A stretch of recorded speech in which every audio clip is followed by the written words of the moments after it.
I really learned a lot, and I just want to share with you where I'm at.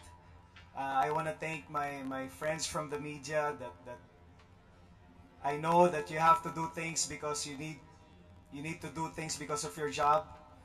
You know, you need to for the social media people that needs to have likes and need to have followers and has to do things that hindi man lang ako kinuha na ng statement and made those stories. I want to thank you. But I also want to thank my real friends in the media that respected my space, respected my silence, and didn't came out with any story that's not one-sided. I know who you are, and I'll be forever grateful for you guys. And I'm just so fortunate that I have my Lasallian family, the team, the management, and all the people that came up to me and tried to support me because tao rin po ako, yung suhusgahan niyo po ako nang hindi niyo muna po nakukuha yung totoong storya, syempre po masakit din para sa akin. But nakikiusap lang po ako sana na wag na po tayong maglabas or magbatuhan ng accusation because we are playing this game of basketball and we just wanna enjoy it. And nakikiusap din po ako sa mga tao na tumulong sa akin. Maraming salamat po.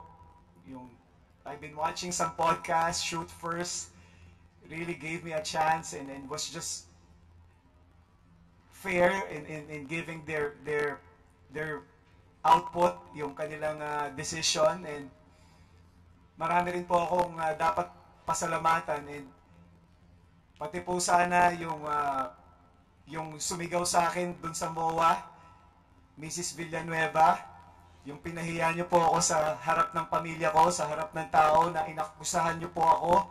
Kaya ako po kayo hindi masagot dahil hindi po talaga akong gumawa nun. But sana po, pag nagkita tayo, meron din po kayo sanang lakas ng loob na magsabi sa akin na mali po yung inakusahan niyo sa akin. At yung mga tumawag po sa akin ng squatter, maraming salamat din po sa inyo dahil talaga po namang naghirap ako at kung ano man po yung naramdaman o yung na-achieve ko ngayon dahil po pinagsikapan ko. Ang tanong ko lang po, kapag po ba squatter, masamang tao? Kasi po tinawag po akong squatter eh. So, hindi ko po alam kung saan nanggaling yon. Pero pag squatter po ba, masamang tao na yon? Di ba po, ang squatter, hindi naman po nila ginustong maghirap sila pero nagsikap sila. Nag-aral sila, nakakuha sila ng scholarship, at ngayon nagkaroon sila ng maayos na buhay at ginamit nila yung kahirapan nila para maging maayos yung buhay nila para sa pamilya nila. Hindi ko po alam kung bakit po ang squatter sinasabihan ng masama. Yan po yung hindi ko lang alam. At ngayon po, nakikiusap din po sana ako, sana po wag din po natin akusahan yung bata dahil hindi niya po kakayanin yung pinagdaanan ko.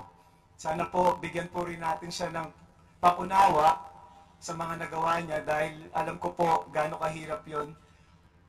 Muli po humihingi po ako ng paumanhin sa bata dahil po sa nagawa kong pagsigaw sa kanya, at sana po magkaroon din ng chance na makalimutan na po natin to at sawa na po tayo sa bato ng bintang sa ibang tao, at sana po maging lesson po sana to sa lahat na kung wala po kayo sanang sure na proof, wag po kayo mag-akusa kasi napakasakit po.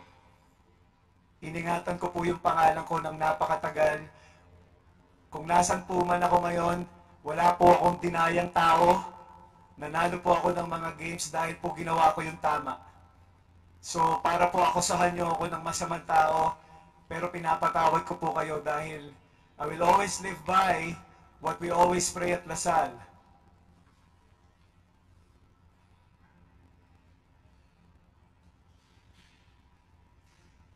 I will continue to do all my actions for the love of you. Amen. Thank you po. Congratulations, Coach Topex, Mike, and Boris.